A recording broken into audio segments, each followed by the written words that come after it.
It is a myth that all students can rely on their parents to pay for everything, and many college students do not have the money to fall back on. Financially independent 18 to 22-year-olds must balance schoolwork and part-time jobs while simultaneously learning how to budget. Just arriving on campus with tuition payment isn't enough. There is rent to pay, books to buy, class fees that add up, and other school supplies, not to mention food to eat.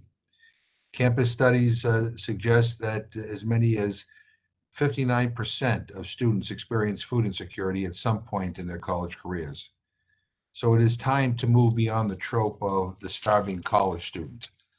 Because this idea that cooking ramen noodles in the dorm microwave should be the universal college experience demeans the dire situation of many students facing housing and food insecurity.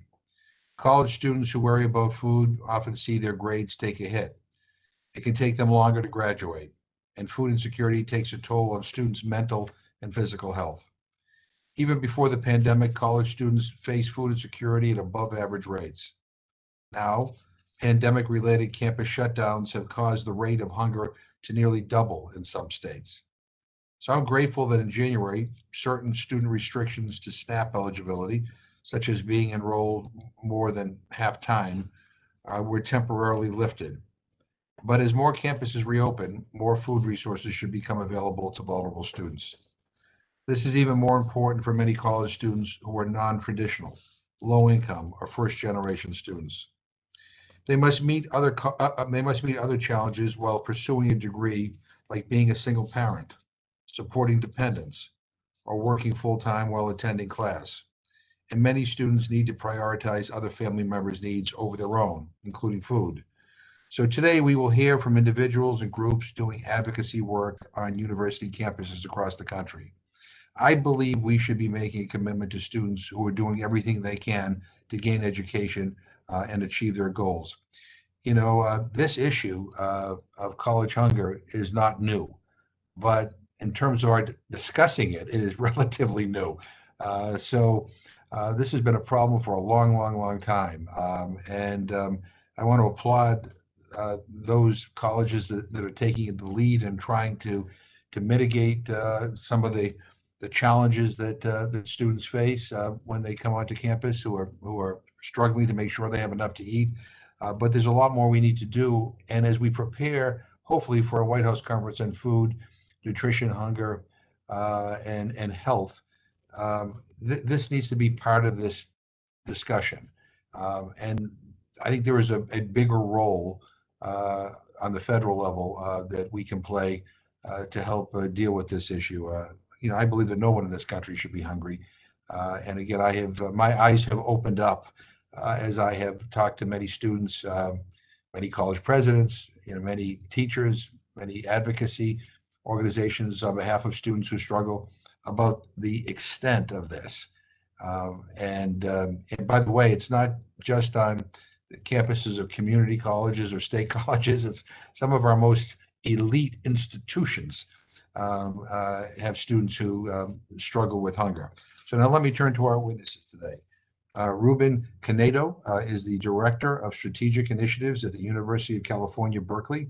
Drawing from his own experience, he is a national expert on student food security, college campus programs, and the policies that address the issue. Dr. Sarah Goldrick Robb is the president and founder of the Hope Center for College, Community, and Justice at Temple University. Her innovative research on college students' basic needs sparked the national hashtag Real College movement and legislation to address food and housing insecurity.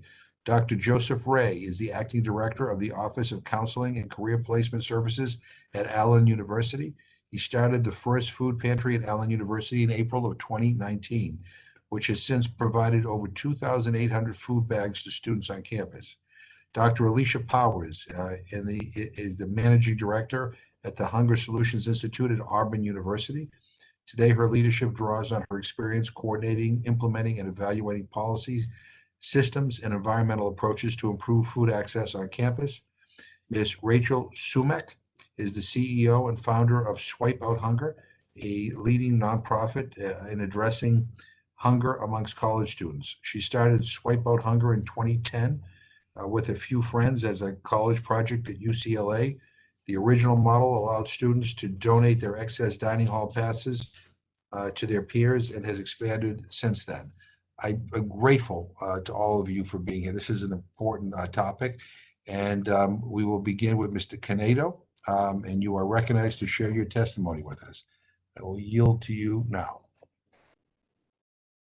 Thank you so much, and good morning, everyone. It's an honor and a pleasure to be here with you all, tuning in live from the Bay Area, Berkeley, California, UC Berkeley campus. Shout out to the Bay and to all the people that have a special heart for the Bay. I'm so grateful to be here with y'all. I just want to invite and call in all the generations of students and folks who have been dedicated to students, past, present, and future, who have really made this possible, because it was community and organizing that really mobilized us to be here today. I want to start by sharing my awe at the pace that this happened. I feel like Sharon McGovern was just kicking it with us in the Bay, and then all of a sudden I got an invitation to this fancy space, and then I see a letter signed by so many chair folks calling President Biden to make this national conference a reality to finally eradicate hunger out of America. So I'm in awe of the pace that we're moving, because I vividly remember when I was in Calexico High School, and despite me being involved in all of the federally funded, state funding, accelerated programs, after school programs, AP courses, I mean, the whole works, I never had a conversation with anyone at any point about basic needs in college. All the conversations and all of those programs are always about what college was going to be like, how to apply to college, how to submit a FAFSA, but no one ever prepared us to navigate our basic needs. Even when I received a full ride scholarship to attend UC Berkeley, I was told that I didn't have anything to worry about. But when I got to UC Berkeley, I was told that my full ride scholarship wasn't going to cover my basic needs year round, and that I could also not work. So that was a huge issue for myself and for my family, who I had earned the right to contribute to our family through martial arts, teaching karate with my father. But I could no longer do that because of financial aid policies. And when I would go and ask in terms of academic counselors, faculty, staff, administrators, they would just share with me their stories. And some of them would share that 5, 10, 20 years ago, they had the same issues with their food, with their housing, with their medical and healthcare needs. Never did a professor in the academic setting ever ask us as students what was our capacity, and adjusted in an equitable manner according to our capacities, the workload, the midterms, the finals, or the rigor of that experience. Never. Even though they knew that some of my peers were legacy, multi-generationally wealthy students who only woke up and all their responsibility was to go to class. To this day, I don't know of any college or university that has an equity-centered academic policy to right-size and adjust according to the capacity of students. And things are even more challenging today for our students. Not only are they navigating these basic needs challenges and academic rigor, but they also have challenges of environmental catastrophes, compound pandemics, and extreme political swings that impact budgets and decision-making about their day-to-day lives, with no navigational training before getting into college. Thankfully, over the last, 13 years now? Time flies in a fascinating way, especially in a pandemic. But ever since then, now it's a completely different reality. Our UC Berkeley chancellor actively speaks about basic needs as a priority. Our new vice chancellor of equity and inclusion actively shares their own lived experiences and lives basic needs as a priority. All new admits at Berkeley receive a message from our basic needs center and from our staff to make sure that they understand that through their nonlinear experiences with basic needs, we're going to be there to support them. This is not just happening at Berkeley, it's also happening across all 10 UC campuses. And we have a system-wide committee that's coordinating research, prevention services, sustainability, and advocacy across those campuses. Our student organizing lives basic needs as a priority.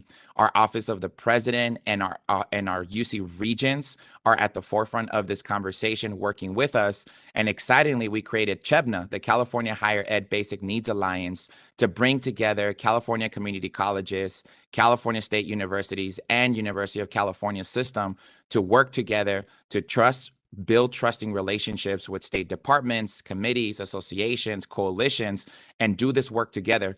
Basic needs is not an area of competition and institutional ego and isolation. This is an interdependent community that is lifting possibilities. And I want to wrap my time so that we can transition into the conversations by leaving you all with some possibilities. In terms of recommendations is we need to name college students amongst our federal priority populations alongside children, single parents, disabled, veterans, and elderly community members, because our college students have intersectional identities that are all of those.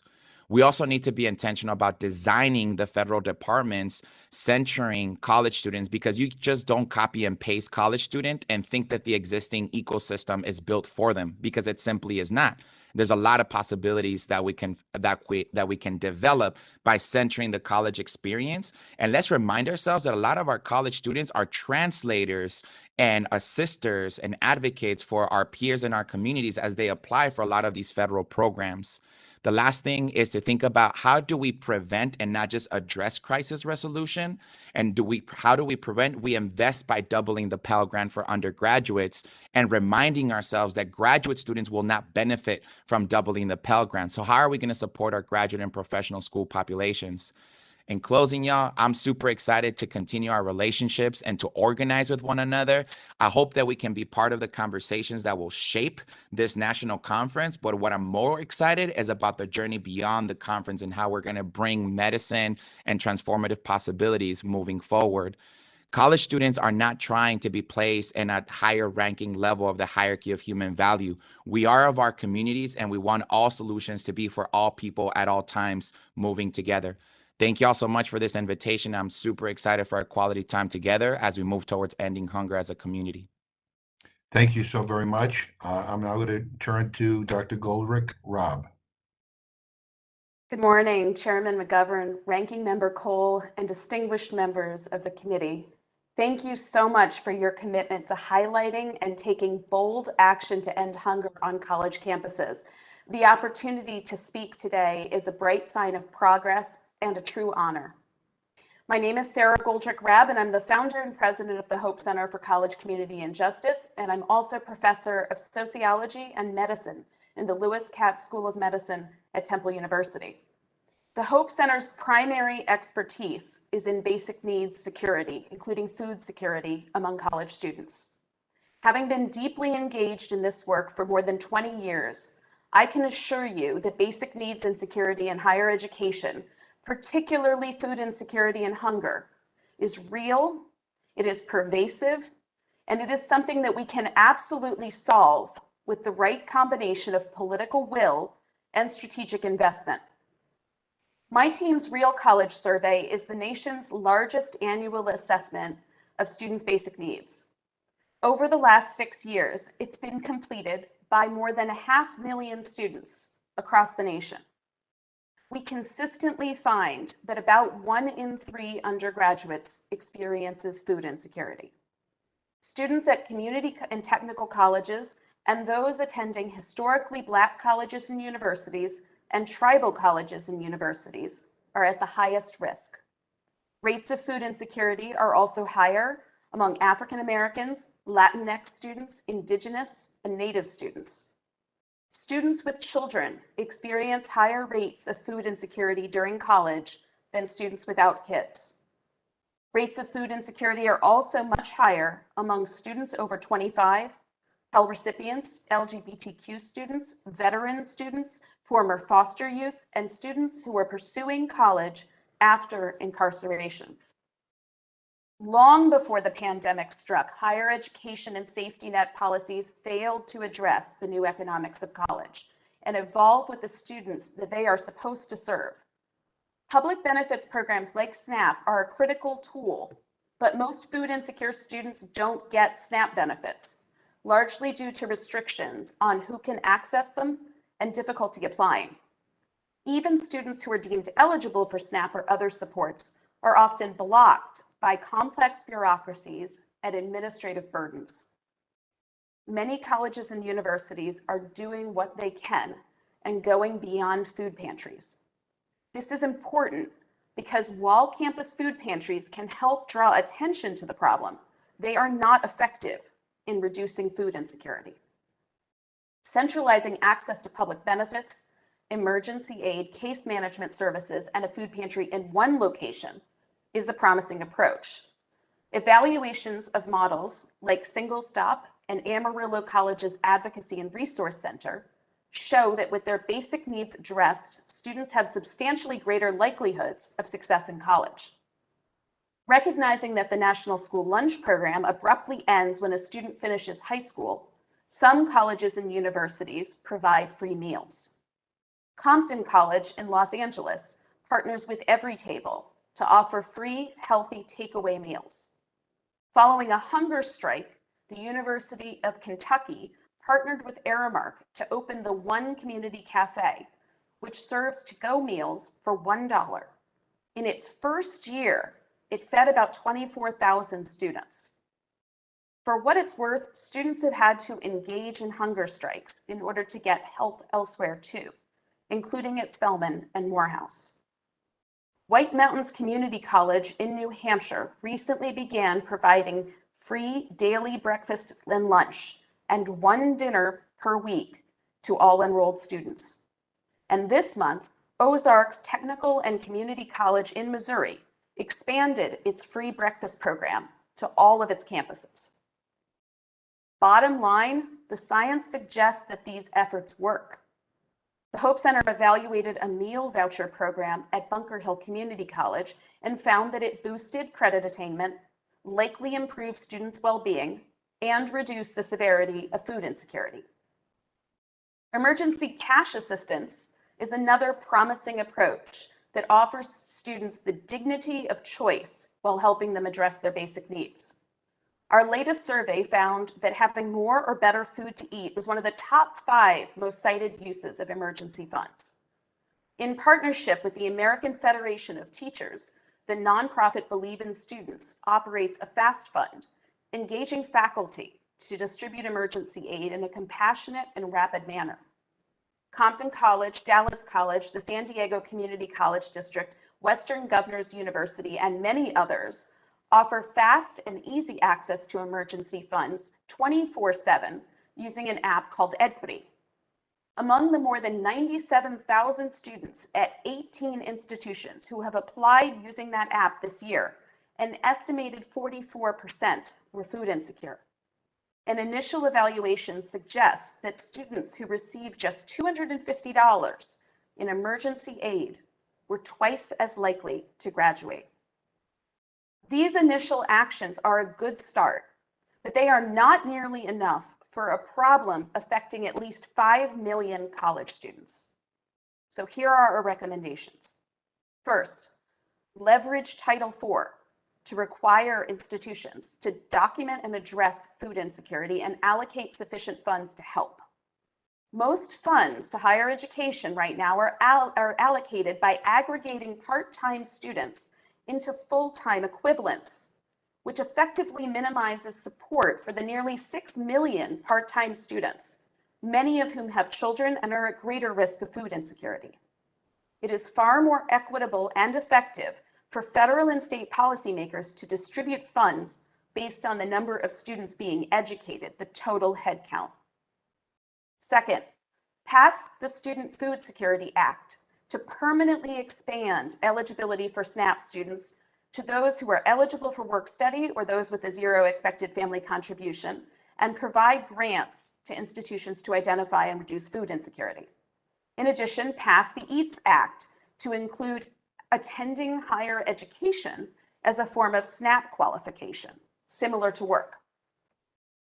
Congress should also expand the National School Lunch Program to higher education. High school students who count on this program graduate from high school and make the transition to college, doing everything that they've been told to do, only to find that that critical support is no longer there. It's illogical, and it undermines our investment in them. Third, make the pandemic emergency aid a permanent feature of today's higher education landscape. Congress allocated billions in pandemic relief to students who will continue to need it long after this crisis. Critically, those grants are available to students who cannot complete the FAFSA, and they, in contrast to other financial aid, are dispersed quickly, filling in where standard financial aid falls short, and they need to be part of our financial aid system forever. Fourth, provide incentives for colleges and communities in which they reside to address food deserts and expand the availability of nutritious, low-cost food. Institutions should be held accountable for prioritizing affordability, student health, and academic success when setting meal prices for campus dining, particularly when negotiating with private food service providers. Federal higher education and public benefit systems are behind the times. Millions of students are dropping out of college, not for lack of talent, but for lack of money for food. This is a legacy of a lack of public investment, rising prices, dramatic inequality, and above all, a basic misunderstanding of who students are and what they need to succeed. I'll be honest, as a nation, we are eating our seed corn. I ask this committee to listen to students like Heather Atherton, an undergraduate at Lake Forest College. Originally from Chicago, Heather is a mom. She's the first in her family to attend college, and she first graduated from the City Colleges of Chicago. She's now a member of the Hope Center's Real College Student Leadership Advisory Council. Asked what she wanted you to know today, Heather said this: I attend college to increase my economic mobility with a degree. 1 year, I worked full-time and picked up overtime when I could, attended classes in the evening full-time, and managed to attend as many of my daughter's school events as possible. I averaged about 2 hours of sleep each night, and I ate 1 meal every 2 or 3 days.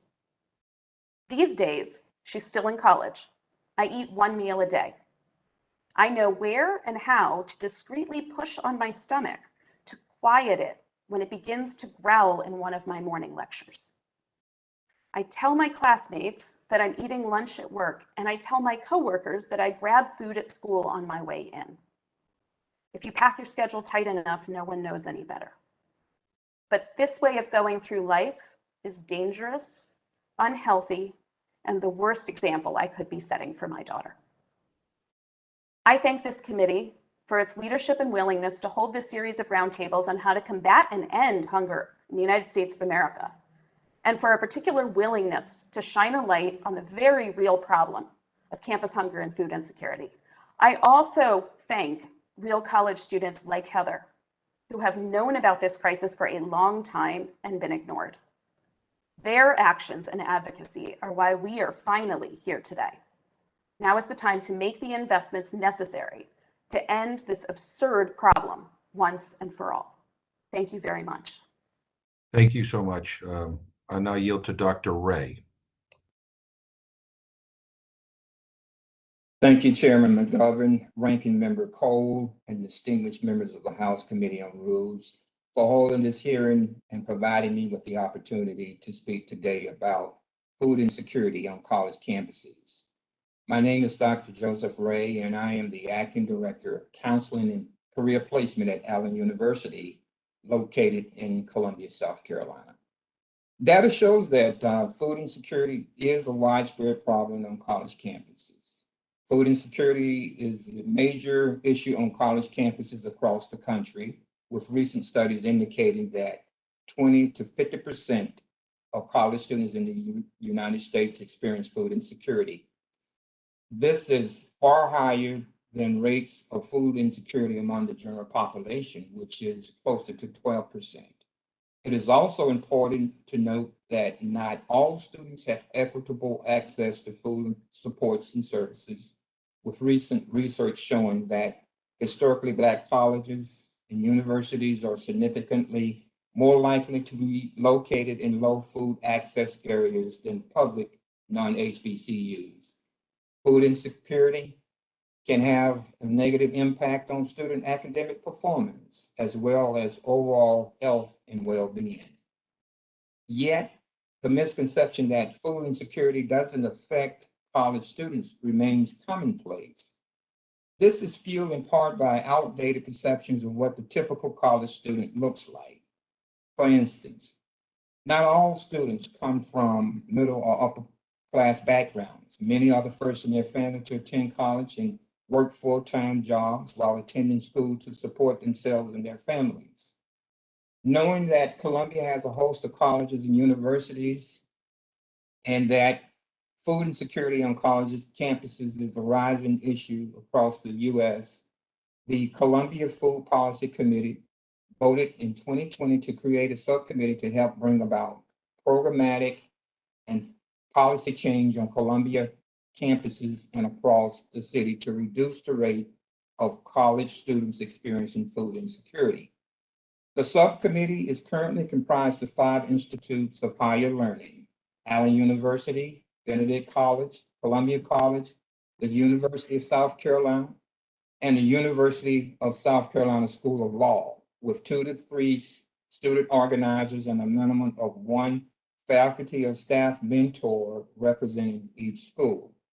The Columbia Food Policy Committee believes that the insights and voices of college students are vital to this work. However, they also recognize that many students face financial barriers to completing their college education and must prioritize employment over other opportunities. To create a more equitable opportunity for students to participate in this subcommittee, the committee secured funding to compensate students for their time and efforts in the form of stipends and food vouchers. Since beginning work in the fall of 2020, the subcommittee has focused on a variety of topics, including sharing best practices surrounding campus food pantry management, supporting Benedict College's successful opening of a food pantry on their campus, reducing the stigma associated with food insecurity, exploring the feasibility of and planning for a food reciprocity program. The program would allow students from participating schools to gain access to all food pantries located at participating colleges. Conducting student-led virtual focus groups to explore the ideas, concerns, and perspectives of college students, faculty, and staff regarding food insecurity on their campuses. Findings will be shared with the full Columbia Food Policy Committee, the Columbia City Council, and be used to inform future directions of the subcommittee. Expanding transportation options for students to access grocery stores. Future plans include creating a central hub or a platform for college and food pantries to share resources, developing food security training to present to different campus and community organizations, creating policies that will increase healthy food options available at the food pantries housed in our academic institutions. Now, Allen University Food Pantry provides welcome relief to HBCU students experiencing food insecurity. Today's college student does not fit the profile of the typical college student of the late 1950s and 60s. During this era, students were warned that they would be 20 to 25 pounds heavier by their senior year. Eating an abundance of campus cafeteria food was blamed for the massive weight gain of students, which drastically increased their waistlines and ring sizes of many students who never dreamed that they would have a weight problem. As a freshman at SC State University in 1969, I heard the rumors about becoming overweight if you ate too much of the cafeteria food. To complicate matters even further, I was a work-study student assigned to campus cafeteria. During my 4-year stretch from 1969 to 1973, and as a work-study cafeteria worker, I noticed lots of bloated waistlines on campus. But I'm proud to say that the bloated waistlines at South Carolina State University, an HBCU located in Orangeburg, South Carolina, were a direct result of Black students having adequate financial aid, scholarships, and work-study jobs that allowed them the luxury of having access to an adequate food supply, which was the campus cafeteria, and to live on campus as full-time students. Many of my classmates chose to live on campus because the nearest grocery store was at least 4 miles from campus.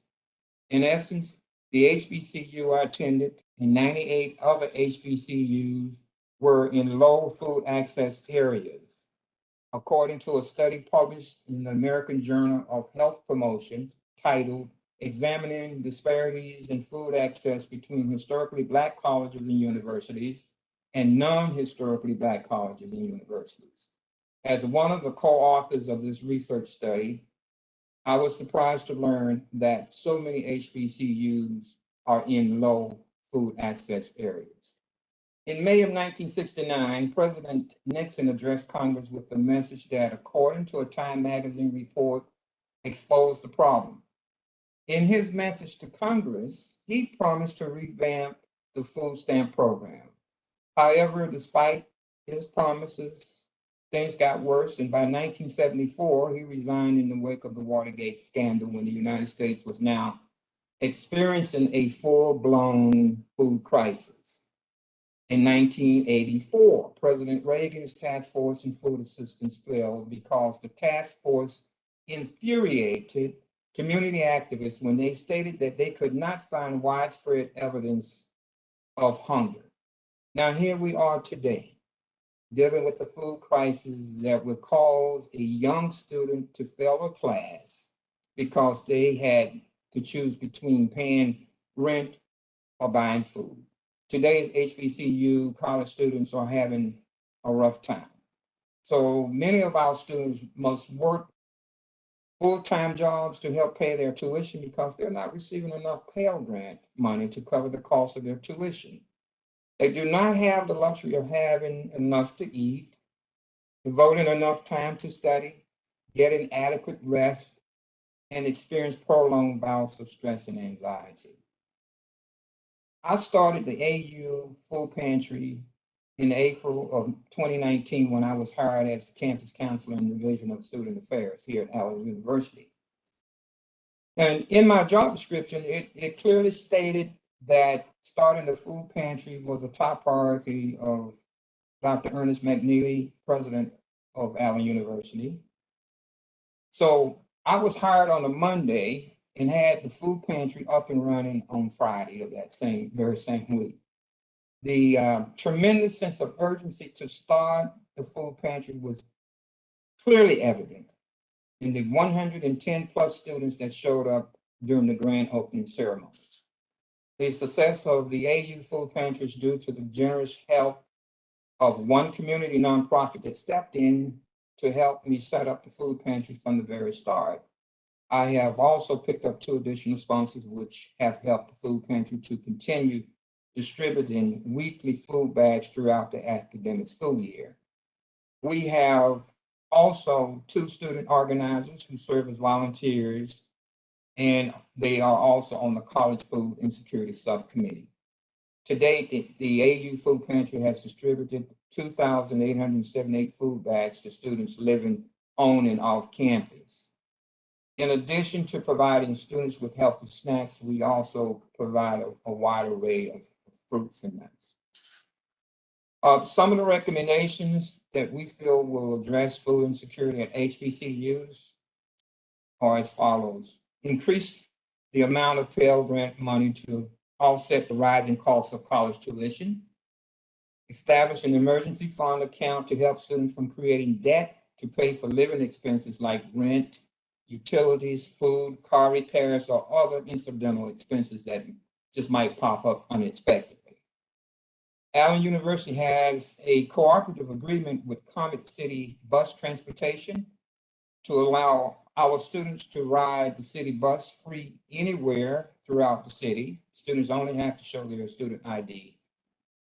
Since many of our students are from rural and low-income families, where many of their family members also face insecurity, food insecurity, efforts have been made to conduct a needs assessment to ensure that food insecurity problems are not ongoing when they leave campus to return to their respective hometowns. For instance, monthly food packages can be sent to families from nonprofits in the area in which they live.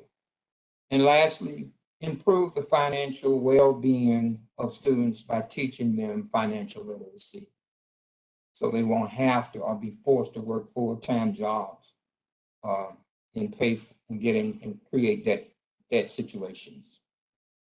Thank you for your time and for helping to bring national attention to this important issue. Thank you very much. I'll now yield to Dr. Powers. Thank you, Mr. Chairman, for the invitation to speak today and for your longtime leadership on the critical issue of hunger. Thank you, distinguished members of the House Committee on Rules, for your participation in recent roundtables, but also your commitment to learning more about the issue of hunger and innovative ways to alleviate hunger.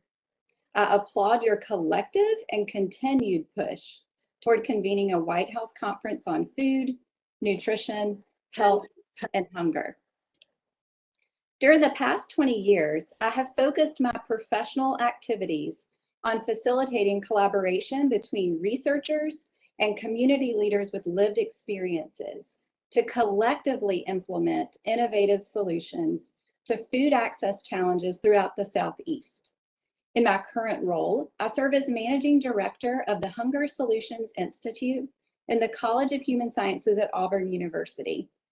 Hunger Solutions Institute, or HSI as we call it, leverages collective efforts of colleges, universities, and institutions of higher education to promote adoption and advancement of best practices to address food and nutrition insecurity. While HSI's work spans the array from campus, local communities, state efforts here in Alabama, U.S. food security efforts, and global hunger work, I'm going to talk today about our campus work. How many of you had breakfast this morning or something to hold you over until lunch after this meeting? Some of you may have thought about needing just a little pick-me-up to get me through the committee meeting today. College students face those same challenges when preparing to go to class or study for tests. But in Alabama, between 30 and 60% of students do not have enough food to eat each day to support their concentration and focus, along with their many other needs. And it's important to remember, each of these students has a name. In a recent study HSI conducted, one student named Maggie mentioned, and I quote her here, "Food was impacting my ability to go to class and perform because I would be in these 3-hour classes where I had to focus for those 3 hours. I couldn't because I was hungry and I didn't have anything to eat. I just didn't." End quote. And across the long term, food insecurity during the college years has been shown to negatively impact many parameters, including what we've already heard today, retention, persistence, and graduation in higher education. The importance of a quality college education in the American workplace cannot be understated. In our modern society, a college education continues to be a major contributor to financial opportunity for the American family. Yet research suggests between 30 and 60% of American college students struggle to meet even basic needs as they pursue a better future. To ensure all students have the opportunity to pursue higher education and the benefits it provides to their personal lives, the American economy, and our democratic republic, colleges must have the capacity to strategically address student basic needs. Hunger Solutions Institute supported the launch of the Alabama Campus Coalition for Basic Needs to accomplish just that. Similar to ChipBin, which we heard about from Ruben, the mission of ACBIN is to unify college campuses throughout Alabama to ensure student basic needs are met, with the end goal of empowering all students to succeed in school, earn their degrees, and open doors to opportunity.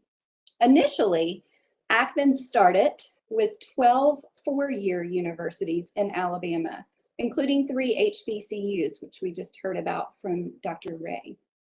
Recently, ACBIN expanded to include the entire Alabama Community College system and its corresponding 27 campuses. HSI's role is to support collaborative research and capacity building at each university and among all university partners who are part of ACBIN. Our collaborative ACBIN research efforts have confirmed that there is not a silver bullet solution to addressing college student food insecurity at every college. The diversity of our nation is reflected in the variety of higher education institutions across the U.S. Rather, HSI postulates the solution for each college rests in careful assessment, which we've heard of from Dr. Robb, of their strengths and challenges at each institution, led by a coalition of passionate, diverse advocates on campus. Supporting data-driven, innovative, systemic solutions specific to each university is crucial in addressing college student food insecurity. While our current endeavors here in Alabama have been funded by private foundations, opportunities remain for federal and state governments to facilitate this kind of targeted systemic change. And we've noticed that in the California example that Reuben mentioned. I urge each member of Congress to carefully examine legislation that may provide universities the opportunity to address the critical issue of college student food insecurity, and also to appropriate funds accordingly. The collaboration of financial and legislative support from the federal and state governments and the prioritization of universities to this crucial issue will inevitably promote opportunities for all Americans, regardless of humble beginnings or unexpected obstacles, to become educated and engaged citizens. HSI is thrilled to be a part of the solution to end college student food insecurity alongside many colleges and universities here in Alabama and abroad. Thank you for your time, and I look forward to the discussion ahead. Thank you so much. And finally, I'm happy to welcome Ms. Sumek. Hi, everyone. Chairman McGovern, Ranking Member Cole, and distinguished members of the committee. My name is Rachel Sumek, and it is an incredible honor to be testifying before you today on the first ever hearing on college student hunger. Over the next few minutes and during our Q&A, I hope to properly convey 2 points: that college student hunger is very real and that it is an absolutely solvable problem. I know this because through my journey as a hunger activist, I've seen us get closer and closer to such a world. I serve as the founder and CEO of Swipe Out Hunger, a national nonprofit solely focused on ending college student hunger, which began with me and a few friends at UCLA when we had extra money on our meal plans. And some of you might be familiar with how college meal plans work, but we had hundreds of thousands of dollars collectively that were going to go to waste. After months of negotiation, we convinced our campus administrators to allow us to donate these meal credits onto the ID cards of our peers who are food insecure. Now every student can enter and have a warm and nutritious meal just like everyone else. For us, it made sense. If there's food in the dining hall and there are hungry students, why are we not connecting these dots? Now our organization has expanded its hunger fighting work far beyond donating meal swipes. As Sarah said, meal swipes and food pantries will not help us end college hunger. From its beginning as a grassroots movement in 2010, Swipe Out Hunger has served 2.5 million nourishing meals, and we've grown from running programs on one campus to now 142 campuses across 41 states. And we work upstream too, not only by changing school policies, but having written and passed legislation in 4 different states. Each week, my team speaks with dozens of colleges, helping them design, fund, and launch anti-hunger programs for their campuses completely for free. Many of these programs, actually all of these programs, are designed and led by incredible student leaders who are powering this movement, working in partnership with their administration. I'm eager to share some of these impactful campus models in our Q&A. Our movement is really strong. We have stakeholders from students to corporations to state legislators to campuses and philanthropy, all at the table, but rest assured that we have saved a seat at the head of the table for Congress. Our movement has grown, but now we need federal action. Despite the life-saving and life-changing programs on campus, when it comes to basic needs, our institutions are too underfunded and too understaffed to address the level of need on campus. This brings us to 3 key steps that I hope Congress considers in order to support college students. First, we have to make SNAP, the most powerful and effective tool we currently have in our arsenal, more available to students who are low income by eliminating the 20-hour work week requirement. As Sarah shared, Recent changes in the Economic Coronavirus Relief Act temporarily expanded eligibility to more than 3 million students. And fortunately, Representative Jimmy Gomez and Senator Kirsten Gillibrand have introduced the EATS Act, which would make this eligibility permanent. So this is my first ask to you and everyone watching to advocate for the passage of the EATS Act, which would send resources to millions of college students in this great time of need. Second, it's to learn from our state legislators. Our states have passed something, 4 states have passed something known as the Hunger-Free Campus Bill, which was originally developed on the very laptop I'm streaming in from today, which has sent over $70 million to campuses to fund anti-hunger programs. As I mentioned, our schools are committed, our students are committed, but they need the funding to be able to do this work. And lastly, as you've been mentioned, this is a systemic issue, and any funding we pass to end hunger is only a band-aid on the greater crisis, which is a severely underfunded financial aid system. We've got to double Pell and provide students upfront with the dollars they need to succeed academically through a reformed financial aid program and more funding for emergency grants. The issue of hunger is a personal one. I grew up benefiting from free school meals and SNAP. When my parents emigrated to the United States after the 1979 Iranian Revolution left the country unsafe for Jews like us, it was programs like school meals and SNAP that gave them the peace of mind that their kids were fed and allowed them to go off and achieve the American dream, which they did. Their new dream is to see a day where no college student goes hungry, because they really believe so, and they probably want me to pick a new career by now. It's been about 10 years. When we began Swipe Out Hunger, universities were reluctant to acknowledge and actively denied having food insecure students on campus. Today, universities from rural community colleges to Ivy League institutions are boasting their available pantries and basic needs services. The tide has truly turned. There's no better moment for Congress to take action and finally end the extremely solvable problem that is college student hunger. Thank you for your time and your leadership on this critical issue. Well, thank you very much. And I want to thank the panel for your powerful and eloquent and compelling testimony. We really appreciate it. I will go last. I'm going to yield to Ms. Torres first because I know she has to go, and then to Mr. Cole and to Ms. Scanlon, and and anyone else who gets on, then I'll wrap up. But let me yield to my colleague from California, Norma Torres. Well, thank you very much, Chairman McGovern, and thank you to my colleagues for allowing me to speak before them. Tough day with multiple things on the agenda, but most importantly, I want to thank our guests today for your expertise and your involvement on this very important issue.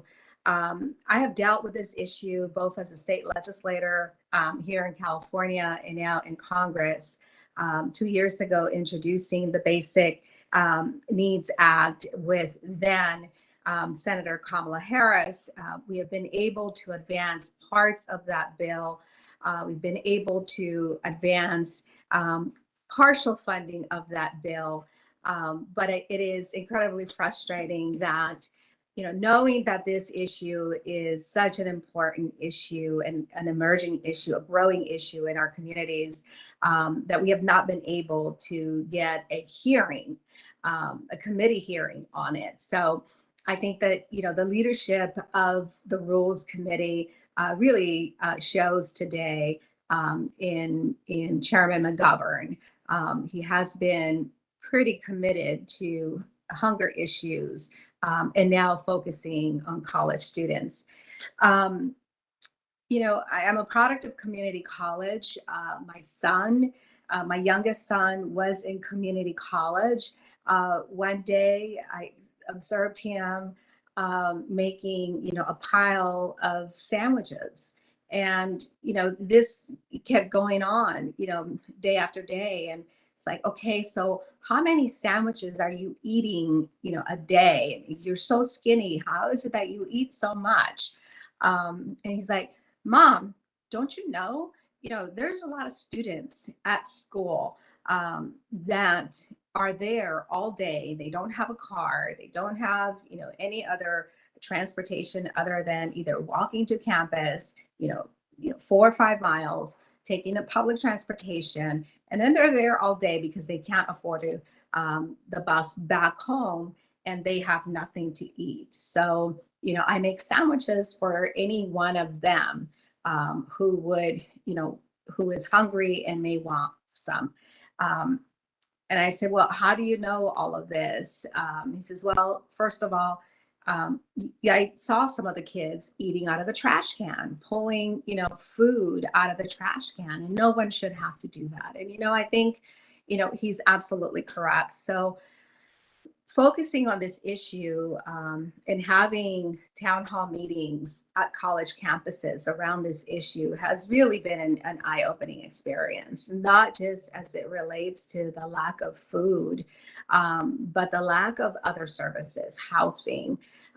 When we look at community colleges, I think that we need to stop looking at, at them as we have traditionally and the role that they have played, in the past. I think today's community colleges, are hosting not just students that are right out of high school. They're hosting mature students, adults. Many of them are already parents.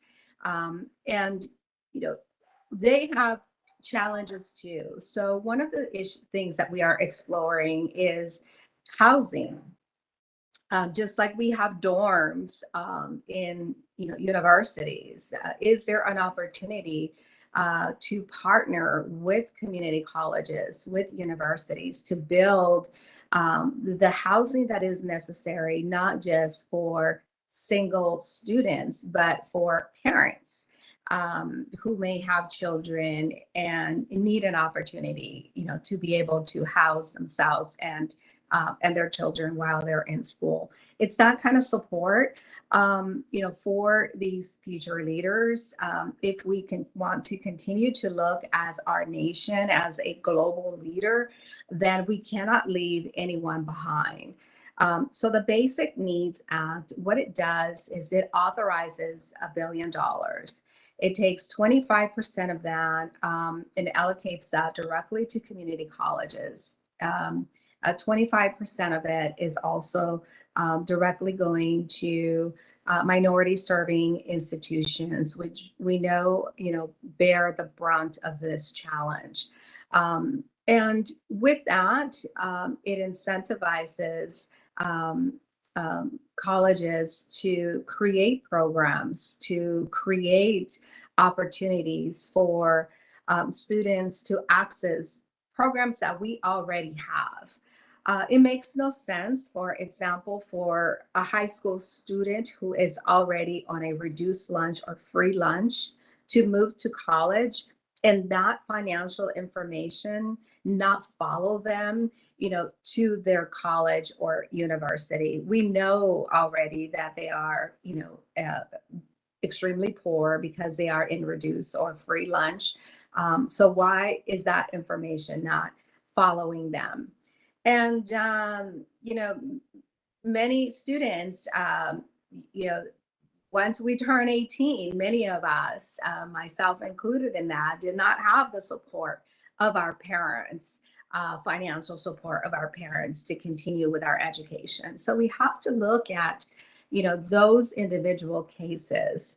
I'm very proud of my local community colleges and universities that have set up not just food banks, but closets with professional clothing attire for students to have an opportunity to have an outfit to be able to go in a job interview. But it simply isn't enough. So coordinating these efforts together, I really look forward to working with all of you to ensure that we get a hearing on, these bills. The Basic Act is one of my priority bills. We will continue to try to move that forward. But thank you, and I want to encourage you to continue lifting the voices of these students who would otherwise not have a voice. I yield back, Mr. Chairman. Thank you very much. Mr. Cole. Thank you, Mr. Chairman. Let me join you in thanking all our presenters. You put an important spotlight on a real problem, and frankly, one that personally I had not been aware enough of. I have the University of Oklahoma in my district, as well as 4 other public colleges, at regional colleges, community colleges, a couple of private institutions as well. And as I was checking around, I found this was a bigger problem, quite frankly, than I'd realized. I hate to be that candid about it. I want to thank you, Mr. Chairman, for this unusual hearing. And I say that with a great deal of respect. We don't usually in Rules Committee deal with these sorts of issues. It's our chairman who's put the focus on hunger and used this committee, I think, in a very appropriate way, as a number of you have testified, to try and push toward a larger effort of a White House conference. He's done the same thing in other areas. We work together pretty closely on congressional war powers, and that's another place where this committee has stepped forward and done work that's unusual for the committee, although certainly well within its jurisdiction, given its role in process questions in college. I just want to make 2 observations based partly on a number of the things I learned and a couple of the things that a couple of our witnesses brought forward. Number one, this idea that we cut off food aid to people at 18, I think, is one worth thinking about. If we're going to send kids that we already know are food challenged off to get a higher education, we want them to have that opportunity, then those programs ought to follow them. It's not like they're going to magically all of a sudden become affluent in college at 18. They've worked pretty hard in many cases to get there. They're going to continue to need this kind of very basic support. And I think that's something that's well within the means. The second thing, and I was a little bit shocked at this, just dealing with college administrators, was how many of the aid that we give to students is focused on academics with no thought at all that they have to actually have the basic wherewithal to have a place to live and something to eat before they can take advantage of that sort of things. And so rethinking at the state level and perhaps with federal support, what we do in terms of demanding, it's not enough to give you an academic scholarship.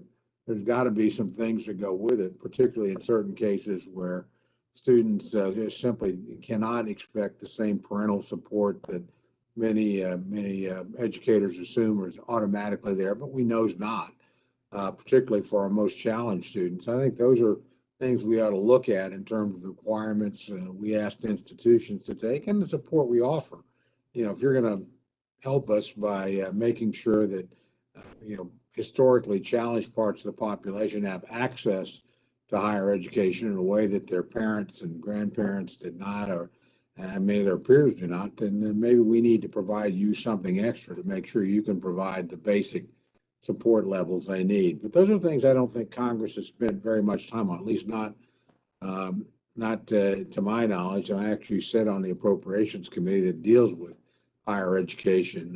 And again, this is just not an area that we've focused on as much as probably we should have. And frankly, I know the members would be very responsive toward. So again, I just thank each of you for sharing your experiences. It's been, I read through the testimony in the last couple of days, and as I said, made some calls and was disappointed to find out how accurate you all are, and how ill-informed I was in terms of the extent of the problem. And look forward to working with you, Mr. Chairman, to try and spotlight this a little bit more and see if there's areas that we can find together to extend federal support, again, particularly for needy students that have relied on it to get to the point to get to college, and then we all of a sudden pull it away from them and say, good luck, see you in 4 years, hopefully, when you've gotten that degree. And that's just not an appropriate thing for us to do. So again, thank you for holding the hearing, and thank each of our witnesses for participating.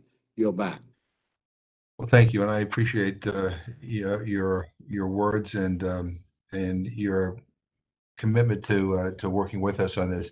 One of the things that I always say, and I think Mr. Cole allows me to say it, is that at a time of great polarization in our country and in our Congress between Democrats and Republicans, I mean, you probably can't tell who's a Democrat or Republican while you're listening to the questions that are being asked and the comments that are being made, that we're all, obviously moved by your testimony, but we are also care deeply about this issue, and we're committed to trying to find a solution. And I really appreciate that. So I yield now to, thank you. I yield now to Ms. Scanlon of Pennsylvania. Thank you, Chairman McGovern, and thank you to all of our witnesses for taking part in this conversation. I'm obviously particularly pleased to see Dr. Sarah Goldrick Robb here representing Temple University in Philadelphia. The Hope Center for College, Community, and Justice, which she leads, is engaged in incredible work to make higher education more equitable. We know a 2019 GAO report on college hunger confirmed what many advocates have long known, that food insecurity is a problem on college campuses, and that many students are not utilizing public benefit programs because of onerous requirements, confusing application processes, or just lack of awareness of eligibility. The Philadelphia region is known for our eds and meds, and Pennsylvania 5, which I represent, is home to over 20 institutions of higher education, and constituents attend many more throughout the region, including Temple. So when talking to these colleges and universities, both before and especially since the pandemic began, the question of how to better meet basic needs for students always comes up. I think many people will be shocked to know how many students struggle not just with the cost of tuition and textbooks, but with food, transportation, housing, and other basic needs. And this struggle to meet basic needs can stifle student success and often leads to students to drop out before they finish their degrees.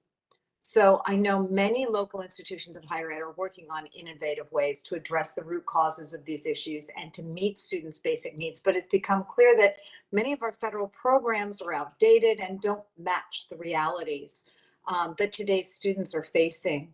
So Dr. Goldrick Robb, one of the ways I first got involved in the hunger issue was as a school board member and public education advocate, trying to improve school nutrition and access for K through 12 students.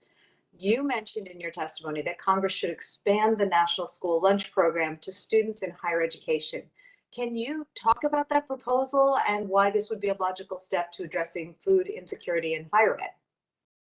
Thank you so much for the question. I think that, frankly, in many ways, as the students would put it, it's obvious, right? Students are going to school. We all learned during the pandemic how important it was to try to make sure that they got the free breakfast and free lunch. That in many cases is why they come to school. I think we need to admit that. It is a huge attractor of coming to campus so that people can eat.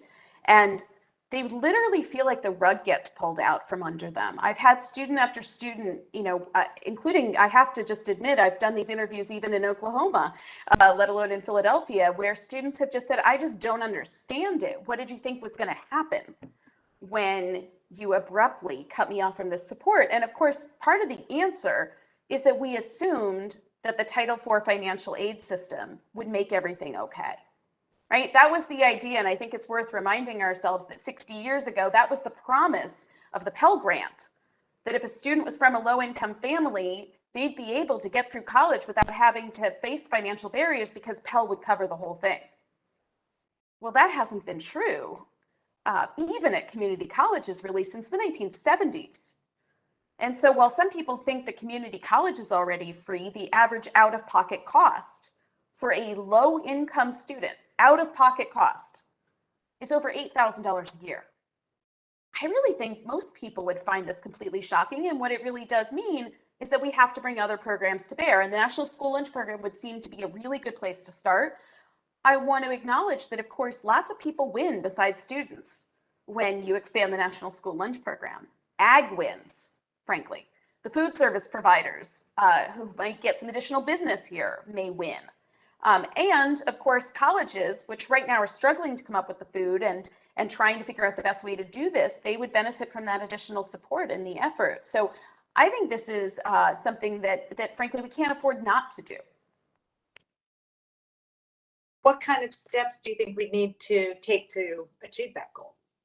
I think there's a couple of things. I mean, I think the first is we have to decide who's in charge of it. And, you know, it's a tricky thing because higher ed typically goes through the Department of Education. And this is really something that the Ag Committee does with the National School Lunch Program. I understand that the incoming Undersecretary of Education, James Quall, assuming that he is soon seated, plans to make basic needs one of his priorities. And maybe there could be somebody appointed to work in tandem with folks at Ag to advance this work. I think that we do need to do a little bit of investigation into how well equipped, especially the nation's community colleges are, in order to do the food service work. But I strongly suspect, based on 20 years of visiting these campuses, that they're in at least as good shape as many of our K-12 schools, which, as you know, don't even often have real proper kitchen facilities. And then I think that we need to figure out the role of affordability versus choice in this effort. And I think that there's a big tension right now. One of the main reasons that food prices are high is that food service providers believe that these adults are asking for the sun, the moon, and the stars. You know, they want sushi and they want pizza and all of this. But that's a very narrow swath of today's college students who are making those demands. And so we need to really illuminate the extent to which what students are asking for is something reliable and affordable to eat, and really might not include, you know, everything that might be on a restaurant menu. Not that they don't deserve the choice, but that just as we do with the National School Lunch Program, we would start with the basics. Well, and that interestingly relates back. I mean, I heard suburban elementary school students ask for sushi, but our goal was to get more nutritious food in front of kids and to get rid of these supersized deep fat fryer French fries, which weren't a great nutritional help. And shockingly, that they would eat nutritious food. They might carp the first week or two, but if you served it, they would eat. So there's a lot that can be done. And as you said, especially the goal of having nutritious and tasty food is always a good one. You know, this committee has talked a lot about some of these jurisdictional barriers that you mentioned. That's one reason we're holding these hearings in the Rules Committee, to try to get around some of those jurisdictional barriers. And of course, it's echoed in the chairman's call for a White House conference on hunger to try to break down some of these. How do we align our higher education and food assistance systems to recognize and prioritize the needs of post-secondary students in public benefit programs? Well, the first thing that we do is we put somebody in charge of that work and hold them responsible for it. And the second thing is that that person has to look at these benefits programs from the point of view of the student, right? Right now, they're examined program by program by program. And if you don't look at it from the consumer perspective, so to speak, then you don't see the many ways in which these programs conflict. It is pretty stunning that what we know in college is that if you can take more courses, you finish faster and you save money. But taking more courses in college is hard when SNAP is also requiring you to work at least 20 hours a week.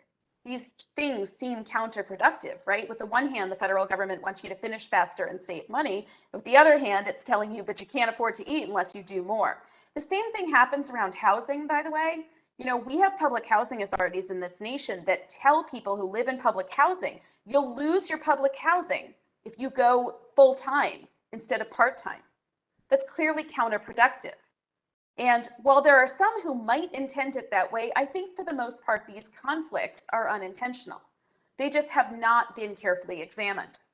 The other thing is that we have to consider the burdens that come from things like paperwork and compliance rules, et cetera. Those are administrative burdens that fall on colleges that are already drowning in paperwork and frankly falling on students.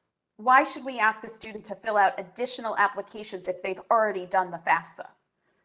The FAFSA tells you more than what you need to know, and we could be using it more broadly. Or we could decide, as some school districts have, that we don't want to put an application in front of somebody who needs food and just do a community-wide provision of supports because it will increase who gets the help. I think at our nation's community colleges, that is more than deserving. And this is echoing another theme we've heard throughout these hearings, which is having a more consumer focused approach here. Why do we have to have all the paperwork? I think we heard about a project in Rochester that was bringing services together in one place to get better outcomes. Well, thank you. I'm very interested in everyone's testimony, but I will not hog all of the time. So thank you. And Mr. Chairman, I yield back. Well, thank you very much. You know, I think Hillary Clinton says it takes a village, and she was right. But it takes a plan too, right? And we don't really have a national plan to deal with hunger or even hunger on college campuses. You know, you have all been involved in various initiatives that have, that have been helpful, that have moved, have helped students be able to deal with some of these issues that we're talking about here today. But I want to ask, I throw this out to anybody here. I want to raise the issue of stigma, and the reason why I do that is because I was at I visited a college in Massachusetts not too long ago, and they pointed out to me the food pantry that they put on campus, and I noticed that when I walked toward the pantry, the people who were there kind of moved away, and kind of didn't want to be noticed, didn't want to be talked to, and so and which raises the question: how many students are grappling with the issue of hunger while they're students, but who are afraid to come forward to say, okay, here's my situation. They're embarrassed. They and again, and I feel that Washington, unfortunately, contributes to that stigma because you listen to some of the debates that we have down here. People who struggle are oftentimes belittled. We mischaracterize their struggle. But I want to ask you, like, how big of a deal is the issue of stigma? In terms of being able to make sure that everybody has enough to eat. And whoever wants to begin, I'll just scream out and I'll recognize you. I'm happy to jump in and we can all build on this. But Chairman McGovern, I'll say that the rates at which we're seeing students go and utilize these resources, either the problem has gotten so bad that stigma is not a problem anymore, but students are not having this stand in the way. They're talking about what they're going through. I think the stigma piece is not a barrier to students asking for help, but where it is a challenge is in the way that we design programs, unknowingly making them stigmatized, having students feel poorly about asking for help, when we should be creating resources that are supportive of the student's whole self. So at this moment, stigma absolutely, I'm sure, is impacting some students, but it's, I think, the Hope Center evidence shows that it's not a big barrier to students accessing help, especially when it comes to students of color.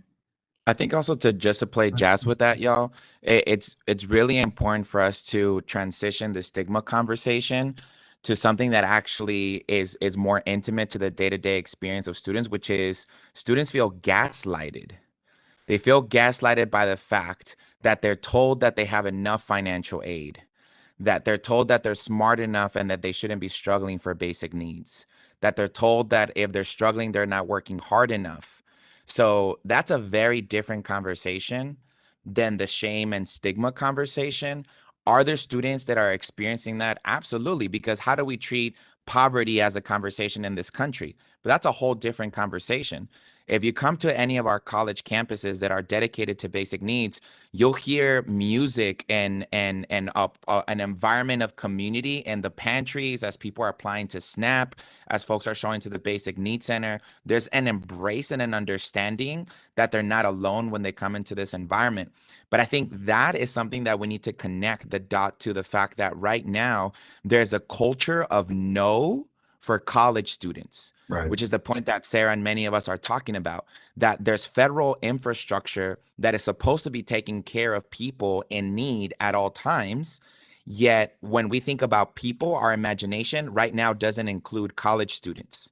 So there's services, but college students aren't thought of. So when they come and ask for help, they're told that they're not eligible, even though they are. Right. Just recently in the actual roundtable that we hosted for you, Chair McGovern, in California, as we were checking in with folks, and I introduced myself, a very prominent California leader of a major association who was recently established in this role was having a conversation with me, and they said, like, man, it's so sad that our students, we can't do more for them. They're not eligible for SNAP and they're not eligible for this. And I was like, whoa. Let me just break that down. So I think for me, what I'm excited for us to do is, how do we start moving towards a yes and centering students so there's a sense of belonging of college students in our federal strategies and federal infrastructure, because right now it's not there. And there's so many possibilities, not just in the USDA, but in the Department of Education and housing and other areas, that if we have proactive conversations about college students and possibilities that are needed, there's an incredible community of faculty, researchers, organizers, advocates that have solutions. But the biggest barrier right now is that we don't allow the college student population to be in discussion as a priority population for our federal interventions. If I may, Yeah. Yes. our data indeed show that stigma affects a very small fraction of the students who are not coming forward, although it is something that people talk a lot about. And I find that really interesting because it sends a conversation and the solutions in a different direction. Our latest survey that was done last fall showed that only 1 in 4 students who did not receive basic needs supports said it was because they were too embarrassed to apply. The top 5 reasons why they didn't get supports were, number 1, they didn't think they were eligible, which is exactly what Ruben was talking about. 3/4 of these students heard no before they even got started. They also said they didn't know how to apply. They didn't know the programs existed. And then there's this other really complicated one that I think comes from the culture in this country. Some of them said, other people need these programs more than I do. Right. And that speaks to this idea that it are in networks of people who also have need. If we don't start to talk about our social safety net as robust and capable and actually make it that way, this problem will continue. The other thing I just want to quickly note, I have spent a long time and written several books on the financial aid system. And I want to underline what Ruben said. The financial aid system is gaslighting American college students on a daily basis, and it makes it harder to address these problems. One of these problems starts with this assumption that the FAFSA tells you anything based in reality about how a student is doing. It really doesn't, and it is not meant to do anything other than a single time snapshot. A huge swath of students who are deemed 0 expected family contribution are actually negative expected family contribution, negative. What that means is that if this country actually wants to make college affordable for them, and this applies heavily at HBCUs, by the way, we would actually have to give the family money to replace the student's lost earnings. So when a student goes into a financial aid office and says, I'm short on money for food, and the financial aid officer says, but you have a full financial aid package, the next part of that conversation becomes, why is the student bad at budgeting? Right. And we have no evidence that students are bad at budgeting. We have no evidence that these students would benefit from more financial literacy. It's the most common thing offered. Frankly, that should be offered to the students of wealthy families who have had money to manage and had little training and do so. Students who've had to pinch pennies from day one are actually very good at money management. Right. I think we would also call for us to ideate with you all, because the financial aid community is really governed by all of the auditing infrastructure that holds them accountable to do exactly what Sarah just broke down. So if we want to change the culture of financial aid and we want to tap into their care and advocacy for our students, which many of them are doing, but they're limited by the auditing regulations that they have to honor. They are terrified to support students that they know they need to be supporting, because if they fail an audit, they negatively impact and harm all of the students in the institution itself. So we want to invite that conversation to say, how do we improve the auditing culture and the auditing infrastructure and policies of financial aid so that it's student-centered in today and where we are going? Because financial aid individual people and financial aid individual officers and as a community, they're having to have the most tough and challenging conversation every single day with the students that are struggling with their basic needs. And even if they wanted to do something on behalf of students, they're governed by that auditing infrastructure. So I think as we transform that auditing design and center student basic needs in it, we will see a culture change and we will see a lot of different treatment and healing and healthiness flow through our financial aid community who are wanting to do that, but the rules that they're governed by ask them to do the opposite. No, I think, look, I think those are all great points. And let's just be honest. I mean, the way our student financial aid system is set up is about tuition, period, right? It is not about students' basic needs. The issue of people being hungry or not having access to adequate housing, all those things. I mean, that's not part of the calculation. And again, what we're trying to do is expand that conversation so that we look at this thing more holistically. I want to submit for the record a statement from President Luis Pedraja of Quinsigamond Community College in my hometown of Worcester, Massachusetts. Over half of the students at Quinsigamond Community College face food insecurity. And during the pandemic, the college has partnered with the local food bank to establish a drive-through pantry. But we need to find a long-term solution to help these students who shouldn't have to turn to emergency food aid while pursuing a college education. I commend President Pedraja and the community college presidents across the country who are working to try to come up with a plan to combat hunger on their campuses. And as President Pedraja shared in his written testimony, we need a federal strategy to end hunger.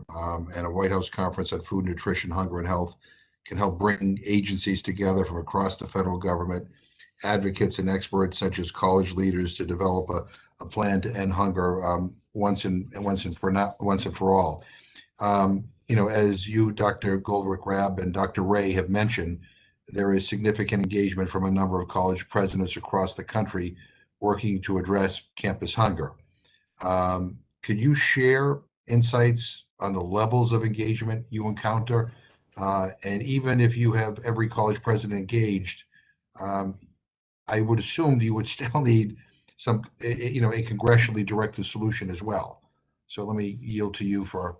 Absolutely. So my team has worked with approximately 500 colleges and universities over the last 5 years on this issue. I personally work for the most part with those presidents. Let me give you a sense of the landscape. The more students they admit to their institution, in other words, the higher the admissions rate, the closer they get to taking everyone, the more the presidents are engaged. The schools that turn away the vast majority of students are much less engaged on this issue. So that means the community college presidents are by far the most engaged, along with their trustees. Then we see lots of participation and engagement from public regional comprehensive institutions. And after that, we see some from flagships, like where Ruben is coming from. And we see some from some small private institutions. But as we get up to those places that Americans always fantasize about, like the Ivy League, we see almost no conversation, and certainly no public conversation, no engagement there. The one other sector that I really, we need to talk about, because they are not engaged and their students are in a lot of trouble, are the for-profit colleges and universities. I'm fearful, honestly, that most American taxpayers don't realize that they're footing the bill for large chunks of that education, which leaves students most often in debt with no credential of value. And they recruit students who are dealing with basic needs and security. We have lots of evidence of that. Yet not one of them has been willing to field a survey or try to assess these challenges and do so in any way in which anyone would know about it. So I continue to be concerned that we're not doing enough to hold institutions accountable for the Title IV dollars that they already provide. And I believe that the nation's community colleges, which I'm glad this administration has really lifted them high, really deserve thanks and more support for being so out front on this issue for so long. And I want to highlight in your own state, Dr. Pam Ettinger from Bunker Hill Community Yeah, College I'm is very one of familiar the with, yeah. leading voices, right? We have that GAO report on campus hunger in large part due to her work and the work of the largely female community college presidents across the state of Massachusetts. She's a great leader. I want to yield to Dr. Ray and then to Dr. Powers to address this. Yes, first, can you hear me? Yes. Yeah, at Allen University, our president, Dr. Ernest McNeely, given the fact that the nature or the profile of our students are from low-income families, and 98% of our students receive some type of financial aid, the need is pretty obvious here in South Carolina, because most of our students come mainly from rural parts of South Carolina, North Carolina, and Georgia. And so when they arrive here on campus, we naturally know that there's a huge need based on the amount of financial aid that we disperse to our entire student body. And he wanted to make sure that he could fill the gaps where the food service cafeteria workers would provide when there wasn't any food available after the caf closed. Wanted to make sure the food pantry was available. One of the things that we did also to ensure, we talked earlier, you mentioned earlier about some students, there was a stigma of some students coming to food pantry because they felt a little embarrassed about it. Right. We don't, in our food pantry, we don't have one centralized location. We have mobile food units like food carousels with nutritious snacks placed in high traffic areas like the financial aid office, enrollment management, where we keep it packed where students can get free snacks anytime, because we want to encourage our students to come into those areas, and it's constantly high traffic. So we have those mini food carousels dispersed in those two areas. And now we're going to also have them mobilized into the student residence hall. But because I know sometimes in some of these residence halls may have vending machines, but students just don't have the money to pay for food to come out of the vending machine. The same is true with washing or doing laundry, washing clothes. We offer free laundry services through a nonprofit that's located 4 blocks from the university. Students can go wash their clothes free of charge. But we do it on an as-needed basis. Students will have to show some need for not being able to be financially able to pay for laundry services. So as we talk about food insecurity, you got to look at all these other basic needs kinds of issues that exist that are some of the root causes of food insecurity. And if we don't base that, when you go back to Maslow's hierarchy of needs, if you don't satisfy the basic needs of an individual, then there's not much that person can do to progress academically, professionally, and personally. Thank you. Dr. Powers. Sure, yeah, thanks for the opportunity to respond. We recently, as we launched our work with our 12 four-year universities, we carefully examined what made engagement most productive and effective. And the number one thing we found was engagement of administrators in the work that we were doing. And so your question about administration engagement, and I know Sarah has some evidence too, I think it cannot be overstated that you have to engage these university leaders in order to really move this dial. And because of knowing that, as we launched our work with the community colleges, we actually have a system for community colleges here in Alabama, contrary to our 4 years. And so we actually engaged those administrators to begin with to have their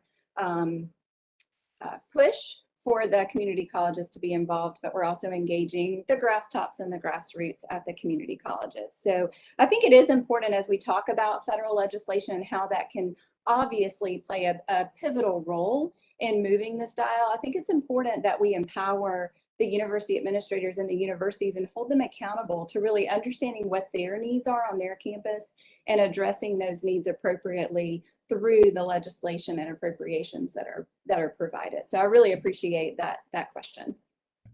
Well, and here's, just based on, I haven't done a study on this, but just on my experience going to various college campuses throughout the country over the last few years, not everybody gets it, right? I mean, we're talking about examples of engagement and awareness, and we're going to deal with this issue and we're going to try to solve this problem, but yet not everybody is doing the same thing. Ms. Sumek, in your Swipe Out Hunger initiative, how many schools are doing this, and why isn't everybody doing this? It just seems like like low-hanging fruit. Like, this is not that hard. I assume it's not very difficult to be able to, get a system in place that will enable people to, to transfer some of their meal credits. Yeah, Give me we've been able to now grow to 142 universities across 41 states. Right. So this has been a long time in the making, right? The first 5-6 years, it was maybe a dozen schools, and then suddenly it caught on. People were no longer afraid to say that we have hungry college students, and so much of that has to do with the students on campus did not stop talking about the fact that their peers that they're sitting next to in class are surviving on a granola bar, right? Like, that's not enough.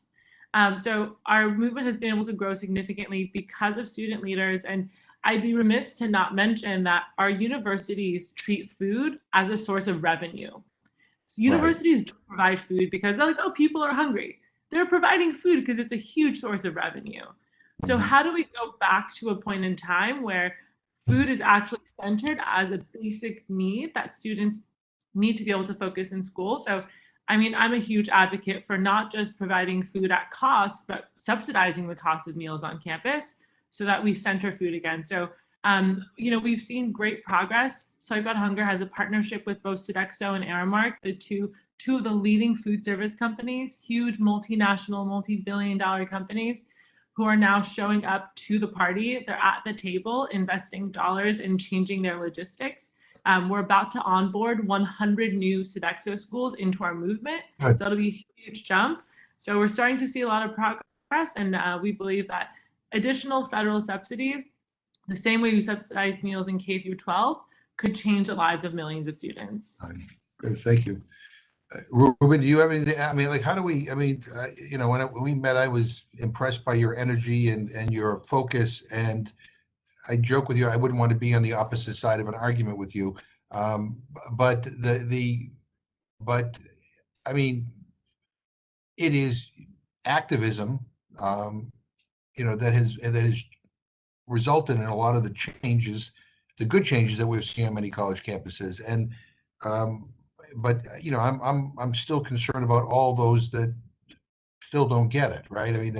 Where and especially some of the private colleges as well, because again, yes, we see hunger is the highest at a lot of our community colleges, but that we don't want to detract away from the fact that many of our private colleges, some of our most well-known colleges that are private, there are students there that are going without meals because there's no help for them. Yeah, absolutely, Chairman, and I'll make sure to let my mom know that you said that, because we're working on our family healthy communication. So I think something that comes up for me is this.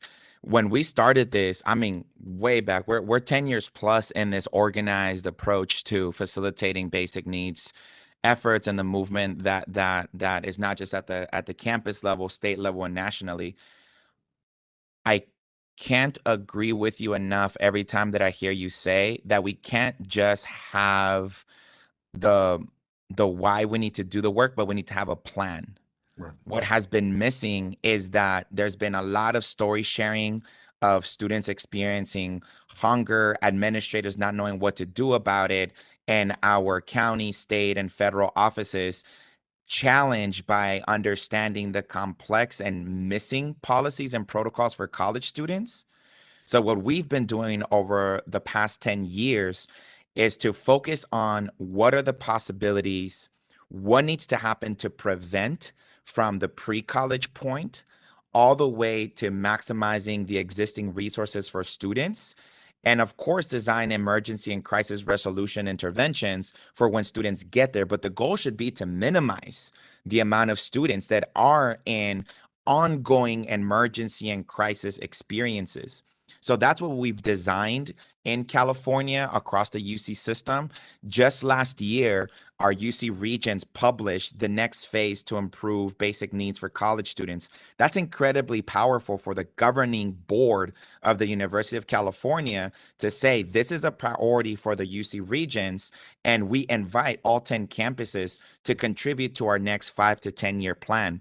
So that institutionalizes and creates a culture, to your point of what about knowledge and professional development for our administrators. The first thing that we did when we published that, we went on a roadshow to make sure that all chancellors and all vice chancellors at all universities were trained on the latest data, on our vision moving forward, and how they needed to be responsible for each one of their areas.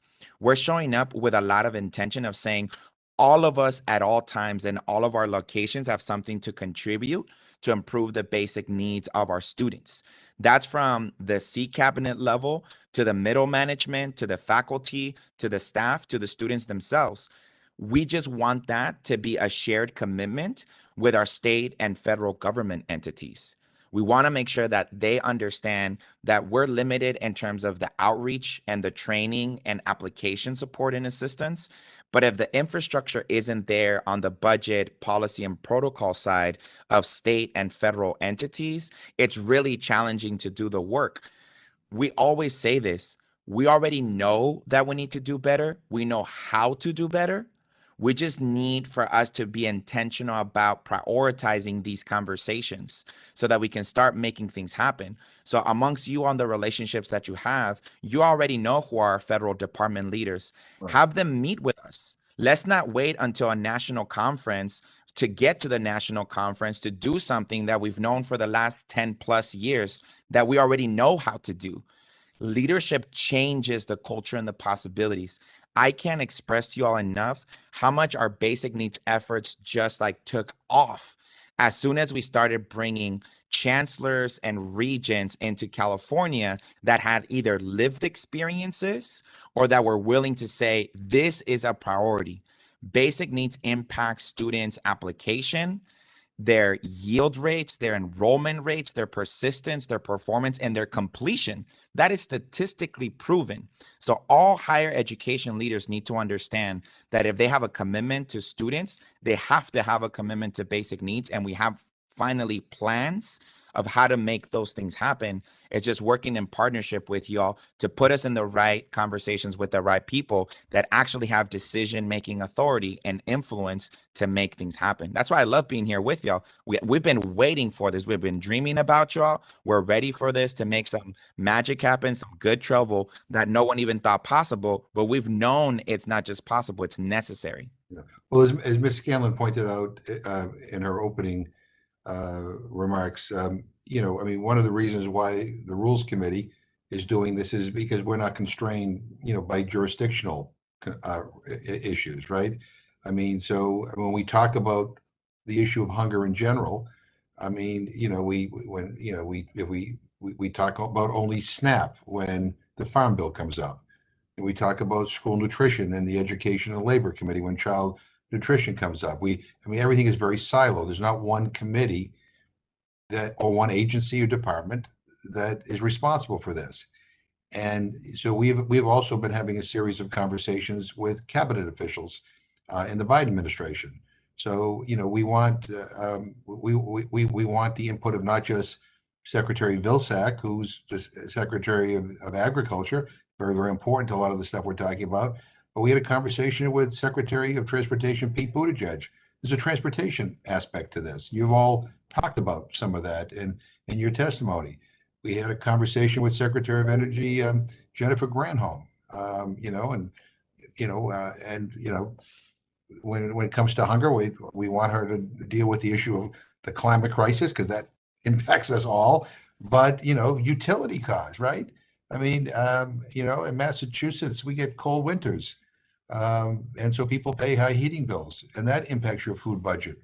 Students, who live in off-campus housing, and that impacts their budget.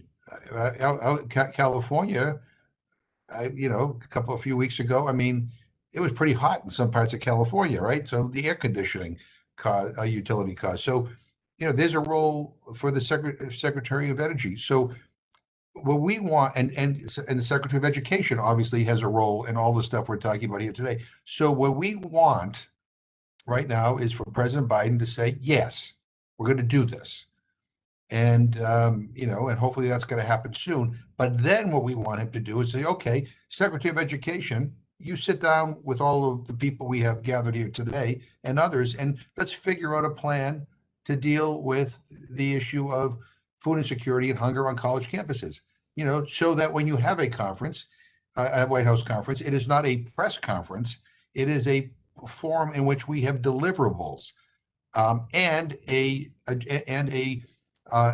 strategy and a plan to move forward, because there are some things the administration can do.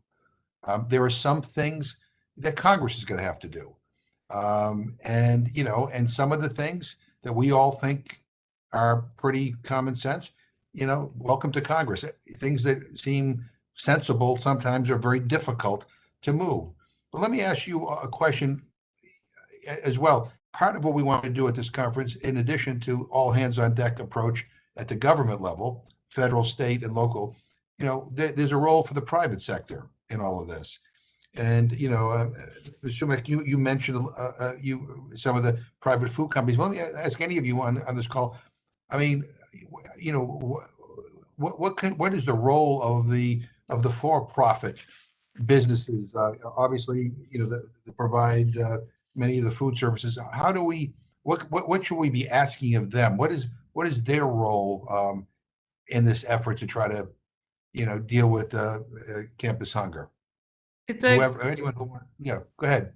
I'll just quickly open up. Thank you for that great question, Chairman McGovern.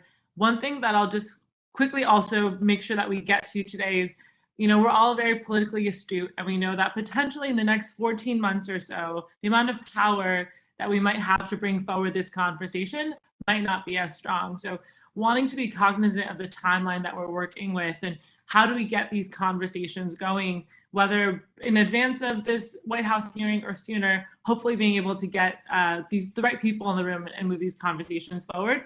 And I am very happy to bring, I'll just say that I've already been in conversations with the lobbying arms of many of these massive for-profit food institutions, food companies, and they're very excited. They're already bringing SNAP as a talking point to people that they're meeting within Congress. So the party is pretty packed. There's a lot of people who want to be at the table.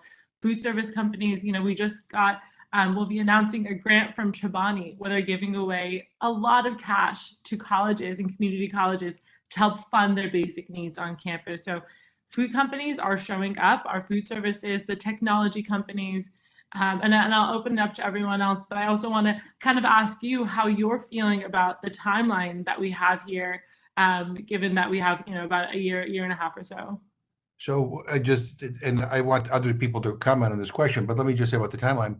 I think you outlined the timeline the way I'm thinking about it here as well. Look, I mean, I want to get as much done. I mean, look, I'm optimistic about the future, and I hope that, we will have more like-minded people that will come on board with us, and, as we move forward, because everything is not going to be solved immediately and overnight. But I do think that, time is of the essence, because quite frankly, enough stalling, right? I mean, we know what to do. This is not like we need to reinvent the wheel. You have invented the wheel. We know things that work. We have examples on campuses. We have studies that provide us the data. We don't need to start from scratch. We have the information. We have some examples. We have programs that exist that may need to be expanded, or where we need to provide more flexibility in terms of how things are funded. So we don't need to start from scratch. So there's no need to drag this out. I mean, we need a working group up and running on this issue now, to prepare for a conference that hopefully will be next year. And again, so I want this to move very, very, very quickly. Now, let me just say this. The idea of a White House conference is nothing new. I mean, I think Dr. Raymond, it reminded us of Richard Nixon way back when he talked about some of these issues, and he actually was the president when 52 years ago we did a White House conference, not as expansive as the one we want to do, but nonetheless a conference that produced WIC, that produced improvements in the food stamp program then, that talked about the importance of investing in nutrition. It was an imperfect conference, but it produced some very positive things.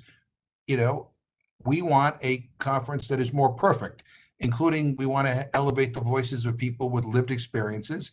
We want to talk about not just hunger in generalities, but we want to talk about hunger on college campuses, amongst our active duty, service men and women community, amongst senior citizens, amongst, working families, amongst those who can't afford housing. I mean, this is a big topic, right? So we need to make sure that we don't leave anyone behind. I had a conversation with the Speaker of the House and the Senate President of Puerto Rico. I mean, there is an equity in our system in terms of how we provide emergency food relief in our territories. I visited tribal communities in Arizona recently. I mean, there is a disconnect between what we do here in Washington and the needs of our tribal communities. So this is an opportunity to make sure we have everybody's voice at the table, but we need the White House to say yes now. Last week, I sent a letter. I forgot who mentioned it here today. We have 25 committee chairs in the House. All 25 committee chairs sent a letter to the president saying, this is urgent. Please, do this White House conference. Everybody from the chairman of the Ag Committee to the chairman of the Intelligence Committee to the chairman of the Small Business Committee to the chairman of the Foreign Relations Committee. Everybody's on board. We can't even agree on what to have for lunch in the Capitol, but everybody's on board in the need for this to be a conference. And then the final thing, I'm going to go back to you. Anybody have any comments in the private sector? I would say hunger is a political condition. We have the money, we have the food, we have the resources, we have the knowledge, we have everything. We haven't had the political will. And I think maybe because it's spread out amongst different jurisdictions in different committees, maybe that's an excuse. Or maybe people think, well, hunger is just, we've always had hunger. Can't do anything about it. Who really, where's the constituency for this, right? And I always tell people, if you're not moved by the moral obligation to make sure everybody has enough to eat, if you don't believe that food is a fundamental human right, if all you care about is the bottom line and the money, you ought to be with us too. Because hungry college students or hungry workers or hungry, senior citizens, I mean, there is a cost to this. Lost opportunity, lost learning ability, increased healthcare costs. I mean, hunger is expensive in this country. And so I think, the time has come for us to have this holistic conversation and to get everybody at the table, and let's see what we can do. And I think, you heard from Mr. Cole, who's a Republican. He was moved by, and by the way, enlightened by your testimony. We have an education job to do here on the Hill, because I'm going to tell you, there are a lot of members of Congress who do not think college students are deal with the issue of hunger or food insecurity. They just don't. I mean, there's this kind of simple, you go to school, doesn't matter where you go, oh, you got money for books, and but you know, you must have money for food. I mean, there's just not an awareness. You know, I always tell people, and this may come as a shock to many of you, but intelligence is not always a prerequisite for serving in Congress. And so sometimes we have to be educated. Sometimes you have to raise these issues so that people actually have no excuse not to deal with them. And so I think that there's an opportunity here. And again, Congressman Cole talked about, his lack of awareness. I want to be honest with you. I got elected in 1996. I'm not sure I was up until recent years. I don't think I really appreciated the extent of the problem on college campuses. Shame on me for not being more aware. But when I went to college, quite frankly, I was fortunate. I mean, I had a part-time job that paid money, and I had parents that sent me money on a regular basis to make sure, or care packages or whatever, so that I would have, I just never worried about would I be able to have enough to eat. And so, people are becoming more and more aware. We need to make sure everybody is aware of this, so they can't turn their head and say, or diminish this. Say, oh, this is not really a big problem, or those who say, well, don't go to school. I mean, please. I mean, so in any event, let me just go back to the private sector thing here. Anybody have anything to add about that?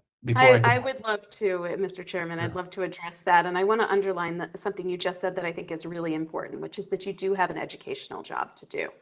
I don't think that it's an accident that most members of Congress don't know about hunger, because many members of Congress still consider college to be a primarily residential experience where people live in dorms and they spend time with friends in the evening, maybe go to a party, and they don't spend that much time in school.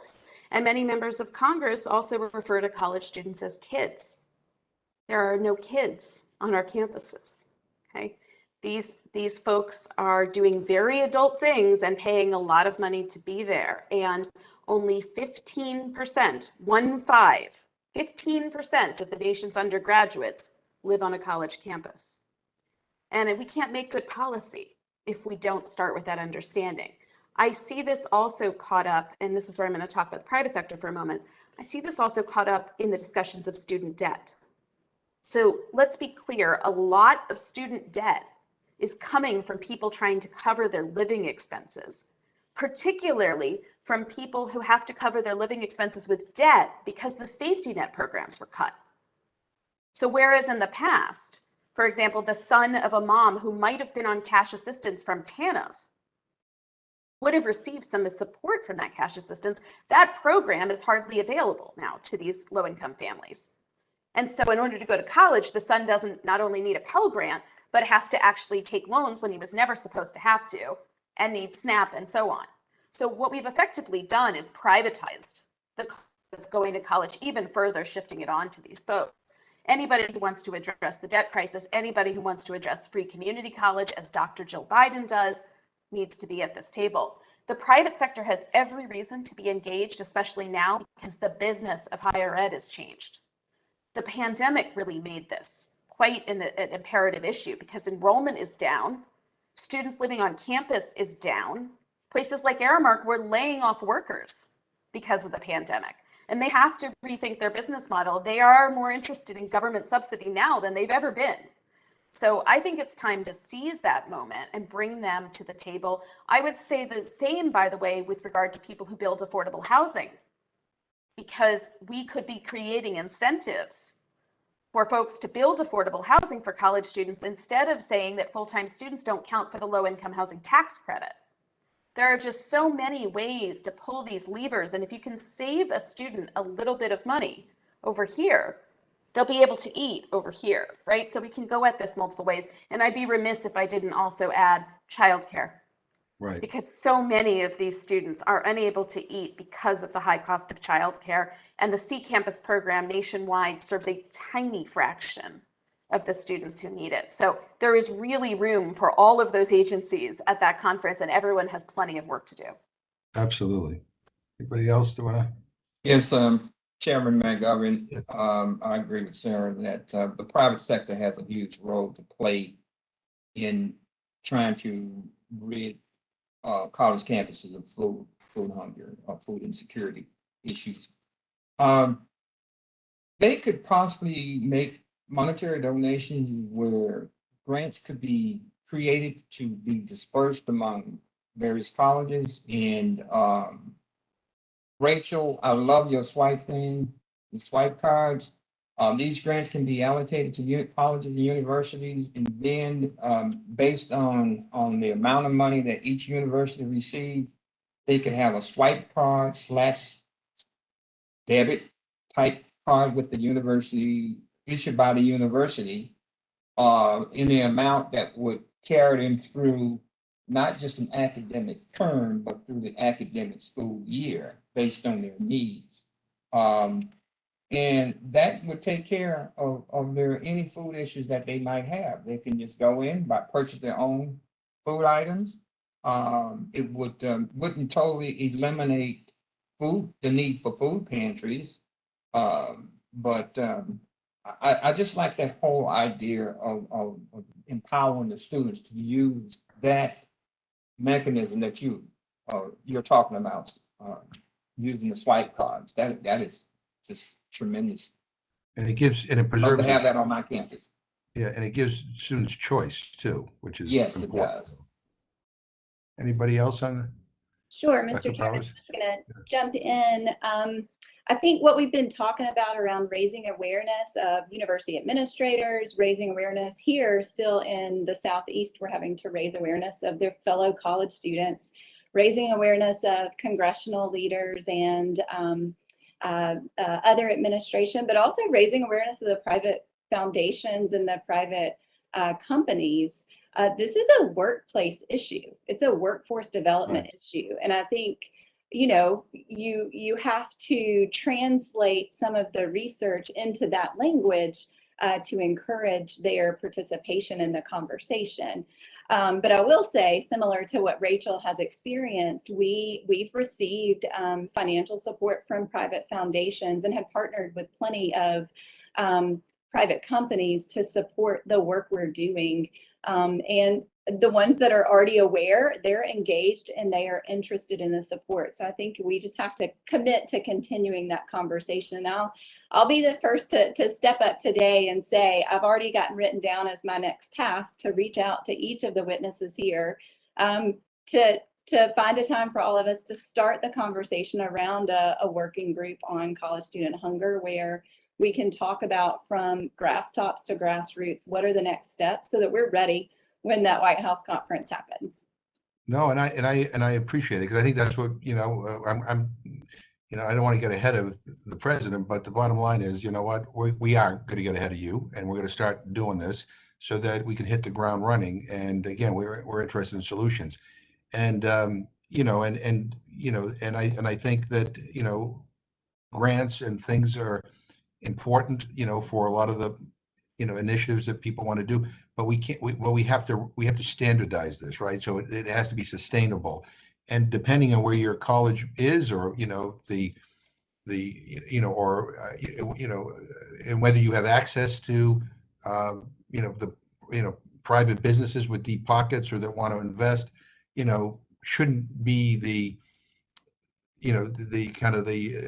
shouldn't determine whether you have the ability to move forward on some of these more innovative things. But we need to get these food service companies not only invested in how do we make sure that we're getting food to people who may not be able to afford it. We also need to make sure that they're dedicated to a nutritious diet as well. We want to make sure that the food that we're giving people who are struggling, is the same food we would all want to eat, because I think that is important. And then, there are other issues too we got to deal with. I mean, with there's challenges for graduate students as well that need to be addressed. And then we also have to recognize that, and I think I've come to realize this has been traveling around the country, is that and a lot of the programs that people may be eligible for, that, you know, kind of one glove doesn't fit all in terms of, you know, income eligibility. So I say this with regard to SNAP, for example. I mean, you know, you could be, you know, the SNAP, what may be, you know, what may constitute a livable wage in Mitchell, South Dakota, may not be a livable wage in San Francisco, California, or in Boston, Massachusetts, or in Washington, D.C., or New York, right? And so similarly, you know, as we, depending on where you're going to school, and depending on what your living arrangement is as well, I think there has to be some understanding of the cost of living as to where you are. And that needs to be addressed. But look, I know I've been keeping you, but I want to give everybody an opportunity to get on the record, any last thoughts that you may have. And then, and Dr. Powers, I appreciate your willingness to kind of get this, help kind of keep people together so we can actually start planning out what the plan is, that we want the administration to take on with regard to hunger on college campuses. So Dr. Powers, why don't we begin with you, and we'll go around and give everybody an opportunity to say whatever you think is important to have on the record before we close the hearing. Great, thank you. I first want to just show my gratitude, as Rachel started out, in appreciation for holding not just this particular roundtable, but from an Hunger Solutions Institute perspective, all the roundtables you've held on hunger, and really being a champion for this issue. Hunger Solutions Institute and the state of Alabama looks forward to participating in next steps, and we'll continue addressing college student hunger as best we can, and look forward to federal legislation and appropriations that can support us in the work that we're doing. Thank you very much. Dr. Ray. Yes. See if I'm on. Thank you, Chairman McGovern, for inviting me to this roundtable and meeting this wonderful group of individuals who are out there fighting food insecurity, which is a very important issue. And it really is giving me ammunition to take back to the individuals on the Columbia Food Subcommittee, Policy Committee, to let them know that there is someone at the federal level interested in what we're doing locally. But all issues and solutions don't start at the federal level, but we'll still have to work and hammer out things locally too, because it's a huge problem. Sometimes we have to, no disrespect, Chairman McGovern, we have to wait on you guys to get things going, but we're in the trenches here making things happen on a day-to-day basis. But we are so grateful that you have our backs, and that you are a strong advocate of making sure that this issue has come to the forefront. And I am very excited about future summit being held and moving forward and coming up with permanent solutions to this particular issue. Thank you. Ms. Sumek. Thank you so much. It's hard to talk about hunger without mentioning one of the reasons why people go hungry is fair wages. So I think, keeping the conversation around the living wage alive is really essential to us addressing hunger. Another quick thing we can do, super easy ask, is putting the EATS Act into the $3.5 trillion budget that's about to pass. If we can sneak that in there before having to wait for the White House to act, that would be incredible. And of course, we haven't spoken that much about COVID, and that the impact that this has had, the pandemic has had on students, has been absolutely horrendous. And so the opportunity we have to act now is huge. We did a study with chegg.org and found that 24% of students that we surveyed had taken out loans to help pay for the cost of food during the pandemic. So this is only getting worse and worse. We do not want to bury more of our students in debt because of access to food. And I'll just close by saying that I'm so proud to be on this panel with these amazing activists that I've had the chance to build this movement with. Our movement has grown, it is strong, it is full of thousands and thousands of students who, as Brian Stevenson said, are proximate to the students who are experiencing hunger, and for that reason are not giving up. And as I mentioned, now is the time for Congress to step in and act at the federal level. So thank you so much again, Chairman McGovern, for all of your leadership on this issue and for bringing us together today. Thank you very much, Ms. Goldrick Rabb. I want to echo thanks for the hearing. It is really a privilege and in many ways a dream come true. As my colleagues have said, we have been at this for a long time, and this was really, really something. This coupled with the GAO report, which was, I think, a milestone as well in many, many ways. I want to underline, as the Hope Center does every day, that basic needs insecurity is an intersectional issue with many different components to it. I don't think that we can talk about ending hunger without talking about affordable housing or childcare, as I noted, along with affordable transportation and so on. And I appreciate a focus for this issue on the broader economics of college that are creating the situation in the first place.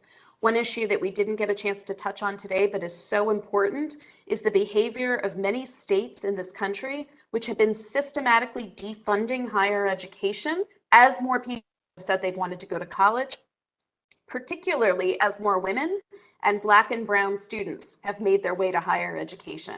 We have to reverse that trend. The federal government plays a big role in higher ed and should use everything it's got to make sure that states don't get away with leaving community colleges and public institutions in particular, along with all minority servant institutions, short of the money that they need to actually educate students. I also want to underline that the people teaching these students on our campuses matter too. Teacher working conditions are student learning conditions. And our efforts at the Hope Center have documented a crisis of food and housing insecurity among faculty and staff as well. Many of these individuals rightly ask, what about us, when we talk about these solutions? And I do hope that we will hear them and pay attention to them, particularly because they need to be allies in this fight and not see this as a matter of spending money on students, again, at the expense of their wages, particularly given the crisis of adjunctification across higher education. And the last thing is I want to ask you to please keep doing everything you can to give opportunities to student leaders to be front and center, including in this policy change effort. They need to be in the room where it happens. We're also creating another generation of people who will continue the work forward. And I want to offer up the Hope Center's Student Leadership Advisory Council. We have 23 remarkable individuals from every type of institution all over the whole country. And every last one of them has done the work to prepare themselves to be able to be at something like that White House conference and to be able to not just talk about how hard it is to be hungry, but what they want to do about it. And I think that that matters for changing the hearts and minds, as you have noted. But it was a privilege to be here with you today, and I so appreciate both you and Ranking Member Cole, who I probably will always remember for his eye-opening remarks. Thank you. Ruben.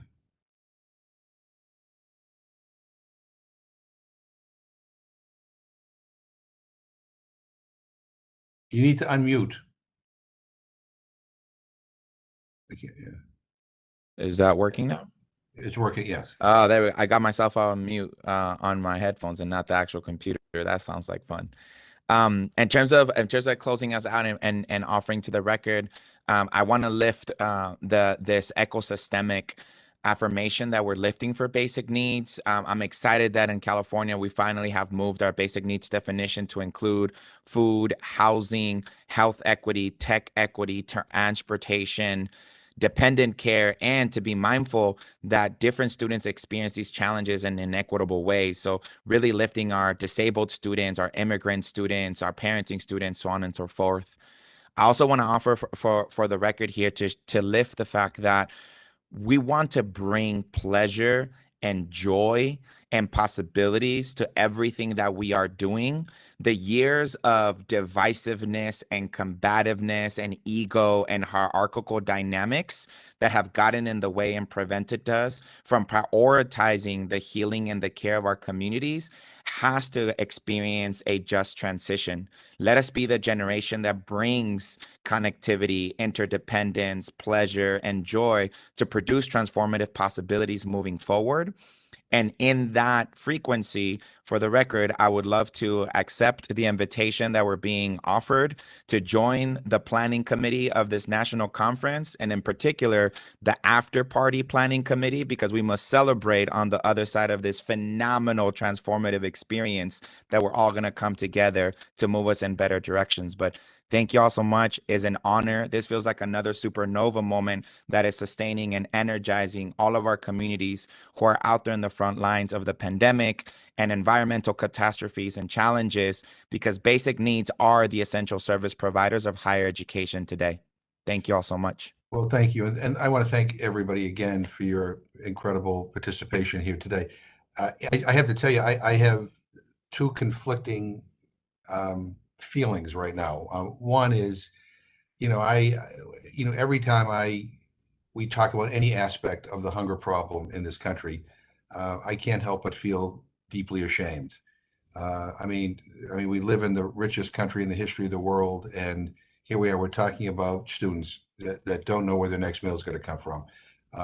And, in this committee, we've talked about senior citizens who end up in emergency rooms because they're taking their medication on an empty stomach, or, kids who go to school at the earliest levels who go without food on weekends, and workers who can't even afford to put food on the table.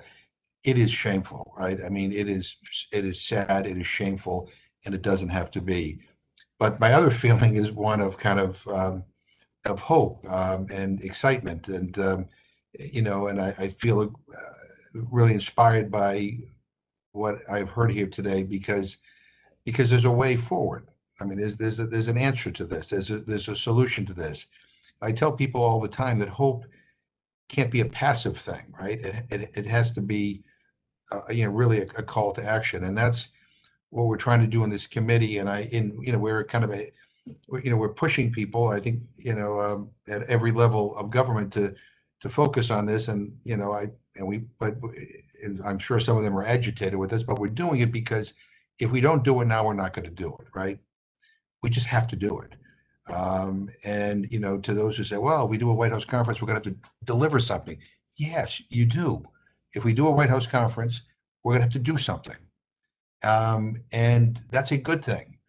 But the idea that we have to have a conversation about young people going to college, by the way, not young people, and sometimes not so young people going to college and not knowing whether or not they can have access to food, it is unacceptable. It cannot be allowed to stand.